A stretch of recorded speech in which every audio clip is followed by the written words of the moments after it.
Hi, everyone, and welcome to Energy in Your Ears, a podcast created and hosted by IEECP, where we talk about energy, climate, and the projects trying to make the transition actually happen. This season is a special one for us. IEECP is celebrating its 10-year anniversary. So, over the next 10 episodes, we'll take you behind the scene of the Institute, exploring some of the topics closest to our work and our hearts, from building renovation to local climate governance, industrial efficiency, housing inclusivity, and much more.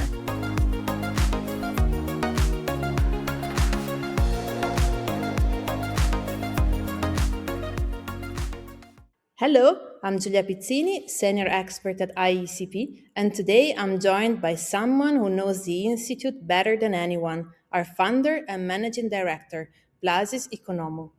Vlasis is an economist with a PhD on energy economics, a veteran of dozens of EU-funded projects, and a regular voice in European discussions on energy efficiency policy.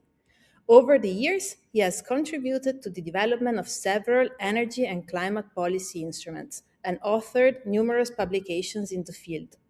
But most importantly for today's episode, he's the person who started this whole adventure.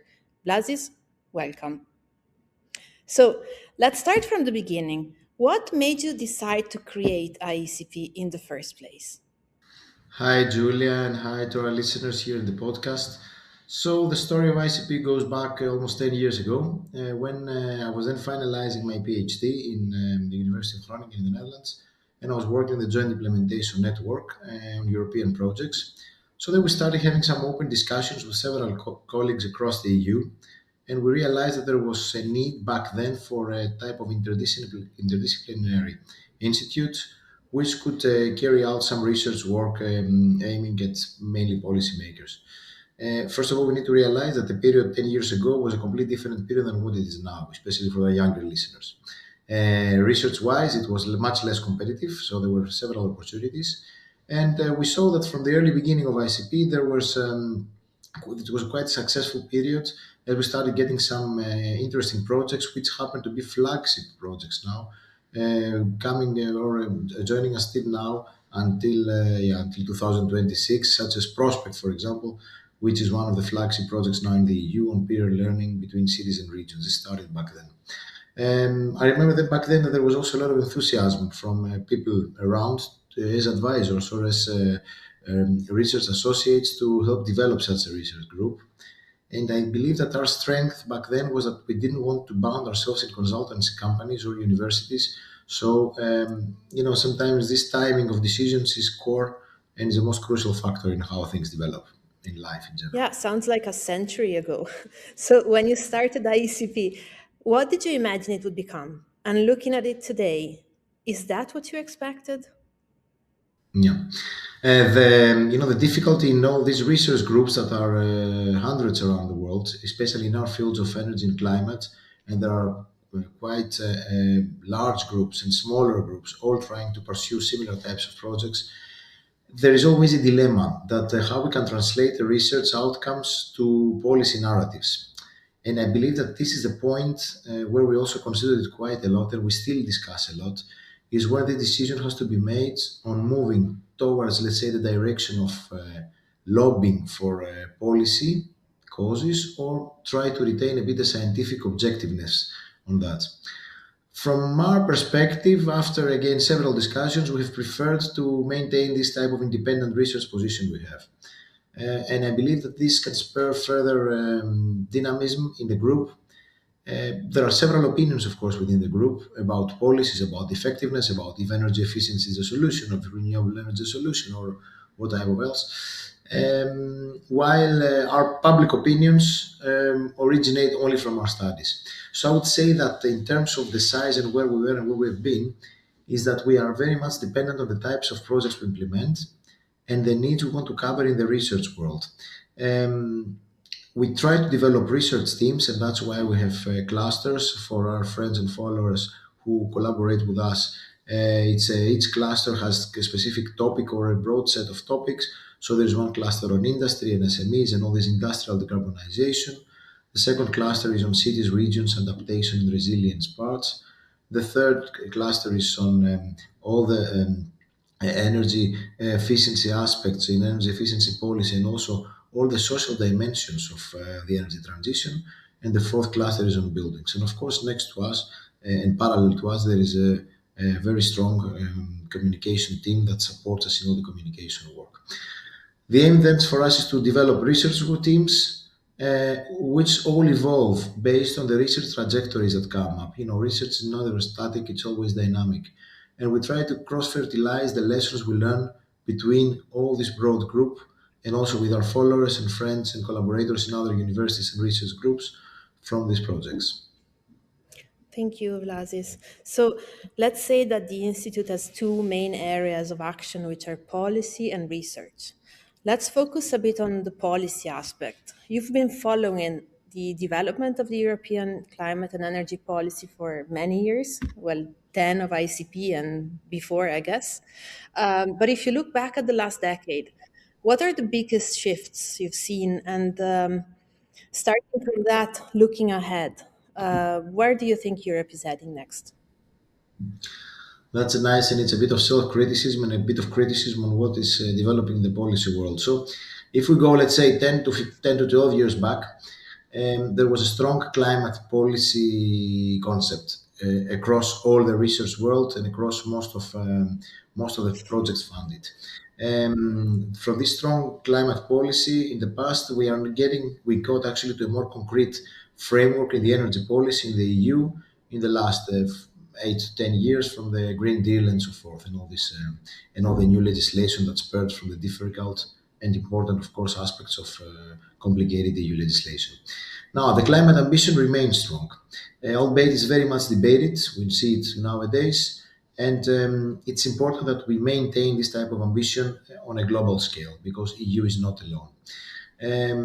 We also tend to see now the climate paradox, or the paradox as we call it, that climate laggards are becoming climate frontrunners and vice versa, while the EU remains always a pioneer in all this debate, which makes us proud and it makes us confident as EU citizens that things can work out for the best. Now, if we take the energy field specifically, maybe there is so much written and so many debates still happening because even now we are in a difficult energy period. So, if you take since 2005, and the long-term trend is always a significant increase in the fossil fuel prices.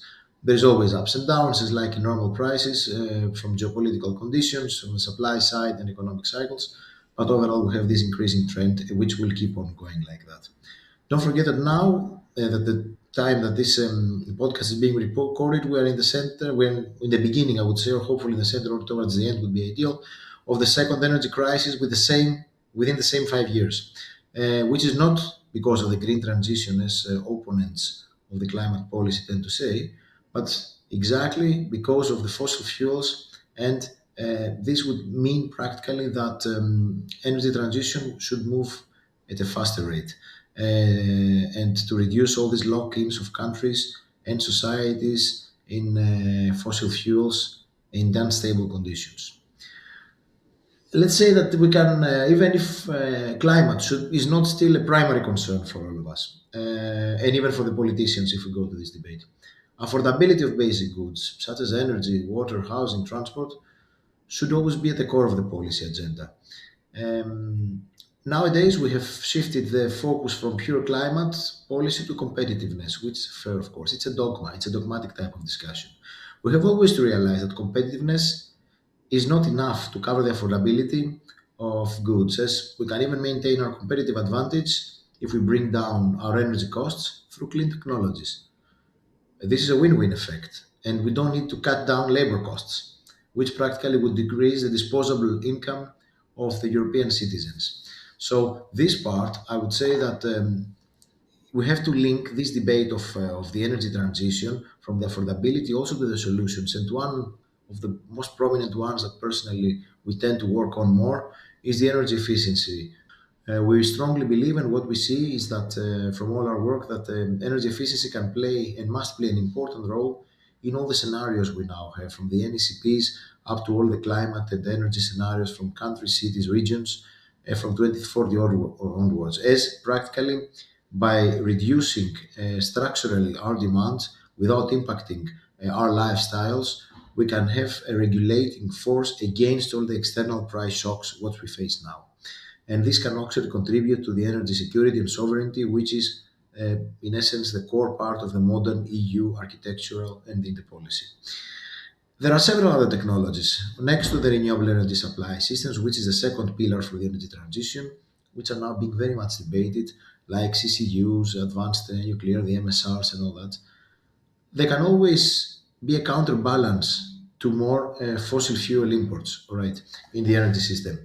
And this, of course, before promoting any further supply side options from all these types of solutions, we must limit this need by trying to regulating demand through energy efficiency. In a nutshell, I mean, going back to the beginning of your question, if I could just sum up, is that the transition to more affordable, always, and to cleaner solutions with a focus on the demand side is required. And the second most important element is to have transparency in all these debates. We cannot have plans that were being drafted years ago, which are going to, let's say, program our future, which do not correspond to reality. And this is something we see nowadays, especially with the second energy price crisis, where the solutions proposed are not so much relevant with the NECPs and the planning of the member states that have done so far. Thank you, Vlasis, for, I would say, a quite comprehensive overview. Also hopeful for the future of energy policy. Now let's move to the second field of action of ICP, which is research. So, if you had to comment on that, would you say that research evolved in the same way as policy over the past decade, or do you think there are gaps or some issues on which research still needs to catch up?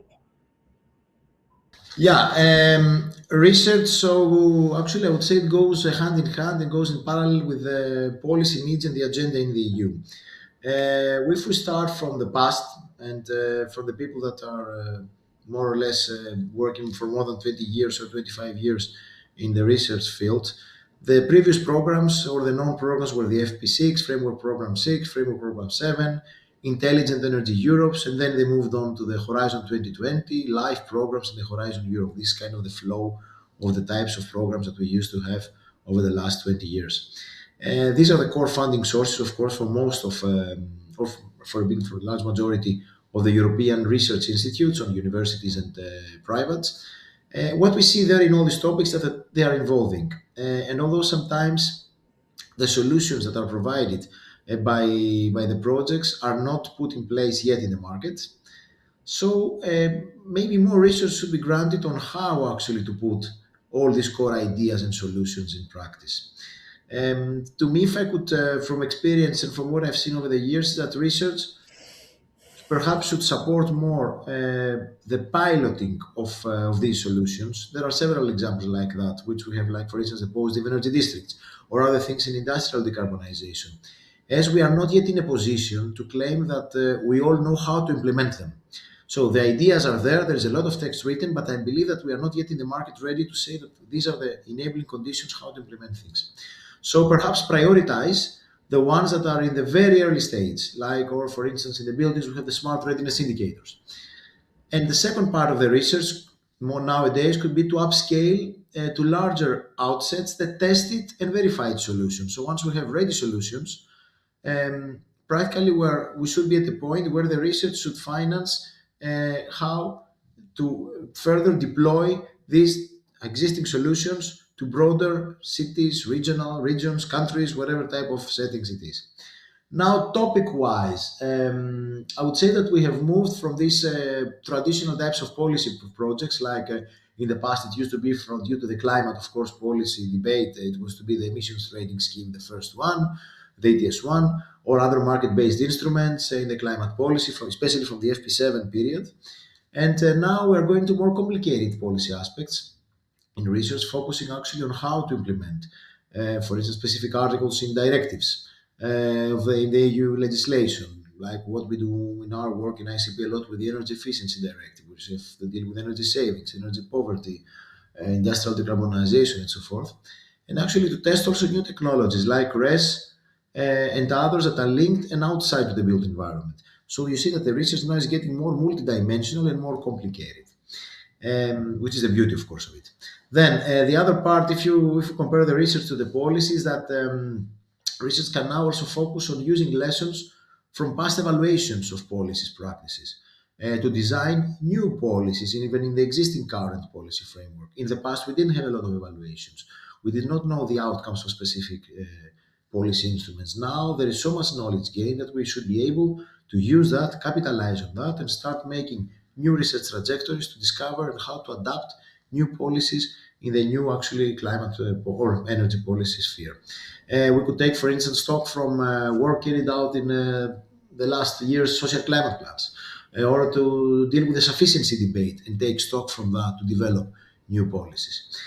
Also, another point which we in the research world we are sometimes scared to do is to reflect on mistakes in research trajectories. As we often start from a normative perspective, that this idea that is being on a call text or proposed by policymakers is good, and we need to implement it. There is a lot of important outcomes of research should be the idea why it cannot function in practice and what changes could happen. So that's another a way of thinking that could help out in developing further and more realistic also research trajectories. Super interesting. Thank you for these insights.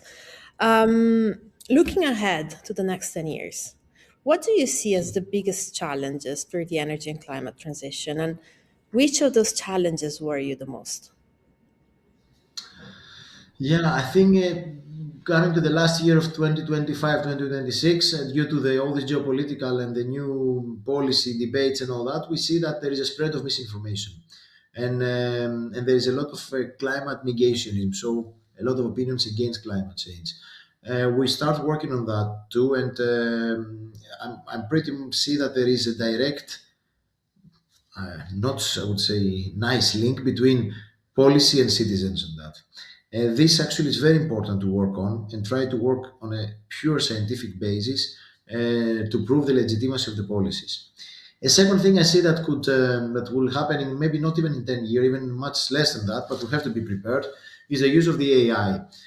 Frankly speaking, we still see it as a black box for the medium to long run. For now, we all know these are tools being used, and we know that the fears and the there's a lot of growing fear in the research community, but also a lot of opportunities coming up. So that's something that we are not yet prepared to face, and we should work more and more. The core challenge then is to prove that the decarbonization is a solution not only for the climate, but also for our pocket and for the economy as a whole. And this has to be proven to the broader audience, not only to ourselves, I mean research and policymakers, because that's a bubble and it sticks there.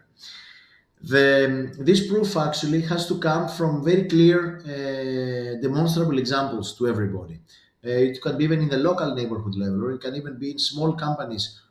So, not always believing as scientists and as researchers that everybody understands and grasps directly what we are publishing and what we are producing.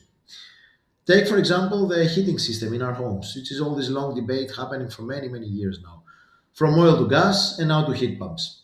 How much of this change is being driven because we simply heard or saw one of our neighbors or a relative or friend that installed a new system and pay less? Likewise for the insulation. Before we see it, sometimes we are very difficult in making any change, even if we see the economics behind it. You can provide fantastic studies, difficult CBA models, everything around it, but if you don't see it in reality, then it's hard sometimes to make the change. Imagine actually so the tons of project outcomes that are there that confirm the exact same statements, where the majority of the people had never seen or they will never see. So, to me, an important element in research is also to translate in real practical examples of the scientific findings. And why not, for instance, not connect more the findings to the national press in every country or to the local press? This could be part of a research KPI from the specific projects. Likewise, what we see in the national planning, we have the National Energy and Climate Plans, the NECPs. They must also include short-term steps with the sensitivity analysis. Now we have the plans running for the 2030, 40, and so forth. And we see that as things are changing so quickly, And as the long-term planning is not aligned with short-term decisions anymore due to the external shocks and the rapid changes in the policy priorities, like all this LNG debate, suddenly we moved from decarbonization to more LNG in the EU, imported LNG. So these things are not always reflected in the NCPs. That's why it's important to have short-term steps with sensitivity analysis.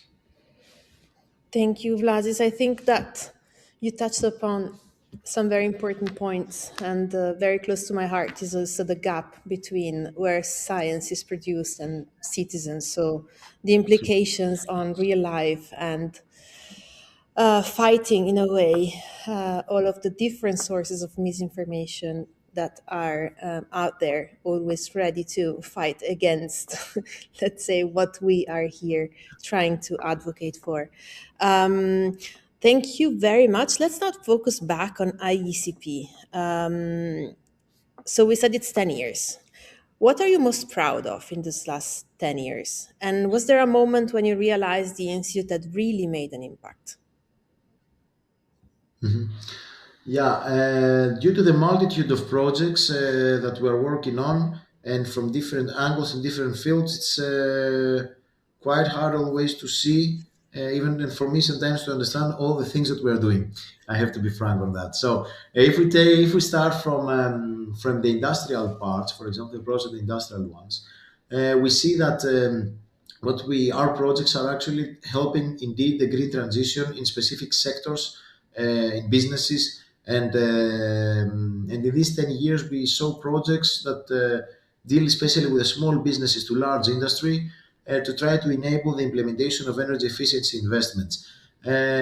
This can help the productivity and also the sustainability of this company. So what one of our achievements is that we managed to see that we are at a position where we can speak to companies and help them understand what they get in a paper of an energy audit and how this can be converted to a tangible investment. I think that's already a big success to arrive to this point. In the part of the cities and the regions where Julia, you are working on and you are leading this part. From what I see, from what we have seen, of course, is that the flagship projects that I mentioned in the beginning of our discussion here, like the Prospect One or other ones, we are being able to support more than 400 local and regional authorities across the EU. Maybe it's even more now. In accelerating the decarbonization efforts, and practically we help them understand how financing works and how they can leverage private capital to finance their own investments. Also, we are working a lot in the regional and local level now in the heating and cooling planning and capacity building and integrated planning. I think that the name built already there together with renowned institutes helps us a lot in moving on and discussing directly also with the regions and cities.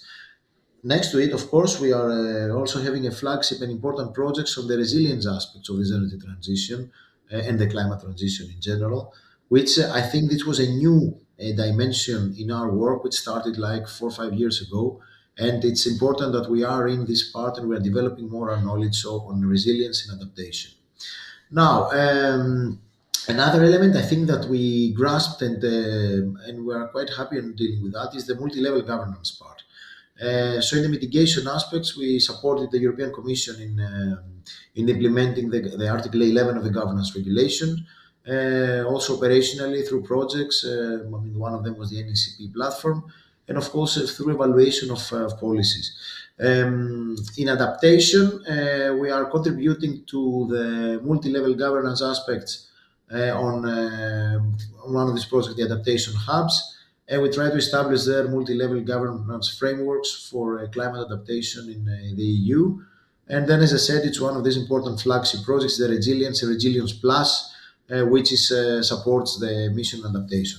So these are kind of a broad set of activities going a bit away from the standard SECAP, of a City of Sustainable Energy Action Plan from a city, but rather broader elements on how to support cities and regions.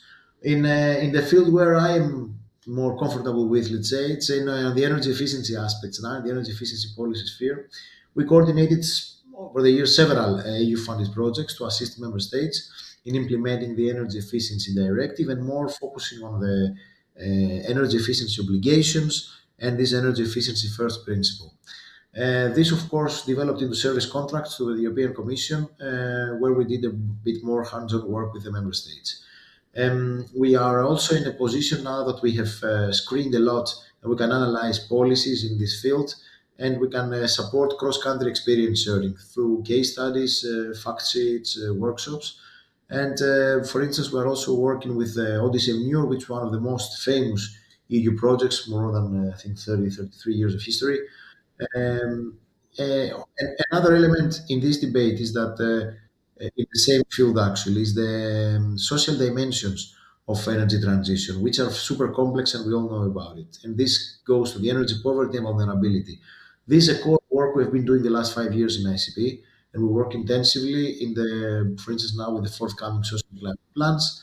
And maybe to round up this energy efficiency bubble, I would say our work is that we are in a position now that we can quantify the investment decisions from the lens of cost benefit and social cost benefit analysis, from respecting this energy efficiency first principle, with a proven tech, with a proven concept and framework on how member states, regions, cities can carry out their energy planning, balancing supply and demand side investments, and demand side, I mean energy efficiency type of investments. On the and the next element on the buildings part, we know that over the last years the buildings become more and more important in the energy transition. So we have strategically invested a lot in expanding our knowledge there in the building sector through also new colleagues and also topics. We Actually, we've progressively built some strong expertise, such in the smart buildings, the circularity in the built environment, affordable housing, building renovations, observatories, and the development of one-stop shops to support the renovation effort. I would say through that we are in a position that we can better influence now the policies around the building and the built environment, especially concerning the decarbonization of the building stock. And last but not least, as we said in the beginning, we have a comms team which is started from a small team of one person to a full team that has already established an identity for the organization. We're having our own events and partnerships. So it was a small group of people, and now it has a visible presence in many European working groups. And I would say if we take something about that could make us proud, is that the people who grew out of ICP, actually people that have been working with us over the past, who started the path at ICP, grew there, and they have also moved to bigger and different types of adventures in their lives, and that's quite an important element and step for us. Great, thanks. You sound like a very proud managing director, I have to say. That's good to hear. So let's do the same exercise as we did for policy and research. What's the ambition for ICP in the next 10 years? Yeah, I would say to first of all to keep on sharing information with society and citizens. I mean, we don't, as I said in the beginning and before, that we don't want to leave our studies and our reports in drawers now in SharePoints or other types of folder systems that nobody reads and nobody understands. If we look ahead a bit to the next years, our ambition is to continue evolving in responding to the needs of the market, the society, the research, while trying to remain as firm as possible in our basic principles and values, and ethics, of course. We will still keep on working, as I said, on the climate part and the climate policy and the climate action. And we'll try to support the transition to a more sustainable and resilient built environment. Resilient, I keep on repeating because, as I said, this is one of the new trajectories we opened. Um, in our motto is that we always work with investing in people and data-driven approaches, and try to come up with meaningful and effective and proven effective policies and solutions. We also try to develop impactful projects that can provide some support to the local authority, to the local, national, regional authorities, more with evidence-based decision making and coming up with real economic and social benefits. In our team, we have diverse, as it's an interdisciplinary group. So we have got economists, engineers, sociologists, communication professionals, social scientists, etc. And as we see that climate and energy policy touches all these different types of expertise. I mean, for us, we see that there are different types of expertise also required, which is important to invest, like from the AI role in the energy transition. We have to be able to understand about the new technologies or even the revamped ones, as we call them, and their role in the energy transition. And the key bet, let's say the core bet, is to overcome biased opinions for or against technologies without proper scientific proof, because this is always in this heated debate and this polarization, in this polarized world that we are now, there is always this front runner or front, supporters and opponents of specific technologies or solutions, and we must avoid this type of debate. Our debate should focus more on these are the facts, these are the scientific facts, you can promote your policy. Likewise, one of these issues is the industrial decarbonization in the eyes of competitiveness. Is it about just cutting down labor costs or reducing our energy costs sustainably? Also, another thing for is to address and propose solutions for the short-term turbulences with a view of the greater long-term energy and climate objectives. As we said in the beginning, we live in a second energy crisis in 5 years. We have short-term solutions coming up non-stop. Even the EU and member states try to design, and we have to be prepared that the knowledge behind it is not just a political bias, but there is also proof. Why should we give, for instance, heating allowances, or why should we invest more massively in efficiency measures right now and not later on? So these things need proof and need scientific data behind to back them up. Thank you. I guess we do have some big challenges ahead in front of us, but challenges are also what makes our job, I would say, exciting, right? So, last question. Um, we've understood from what you said that running a research institute probably isn't always smooth sailing, as our British colleagues would say. What's something you wish somebody had warned you about before starting ICP? Well, you kept the toughest questions for the end. All right. First of all, I would say that so far ICP, if we speak about sailing, has sailed on calm water so far, and we have a steady course coming up. Of course, with turbulences around. I would say that our important point here in our work is that we listen to people and to listen to more experienced colleagues within ICP, but also from other institutes on how to move forward and how to resolve problems. We did not, as I told you, we're a 10 years institute, so it's not like a 20, 30 years old institute with its own structures and its own decisions and its own processes. It's a developing course for all of us. A hard lesson to me personally is how to keep the emotional balance between the success and disappointment of in projects among younger colleagues especially. And this means that when we have a proposal that is being won, everybody congratulating. When a proposal is not being won, then suddenly several institutes do not appraise that and do not try to do something behind it. From our side, what we learned to change is that when we have a failure, we try to translate it into a future opportunity. And that gives, especially in research, that gives a big stimulus, especially to younger colleagues. I keep on repeating. I think that technique, or this, let's say, this trait in our character, is something we developed through time. And maybe it would help us a lot if we were warned earlier that even if you lose projects, you should not get disappointed, but rather use them in front for the next ones to come, because there is always good proposals and good research work will always stay there and can be revamped and can be resubmitted for further projects in the future. I like your optimism. Let me close by a very, very last short question. Would you do it all over again? For sure, yes. Even if we started earlier or later, I would still do it, despite the higher competition in research. I think the idea and the way that we have shaped ICP and the recognition we get from our colleagues in a friendly way, but also in a professional way, gives us a lot of courage that we are on a correct path. Vlasis, thank you for joining us today and for proving that building a research institute is in the end quite similar to the energy transition. Complex, sometimes messy, but absolutely worth it. Thank you, Vlasis. Thank you very much for the discussion. And to our listeners, if you'd like to learn more about our projects, visit our website, which is IEECP.org. You can also receive monthly updates on our key topics: local action for energy and climate, energy efficiency financing and business models, energy efficiency policy, consumers and communities, buildings and industries, by subscribing to our newsletter.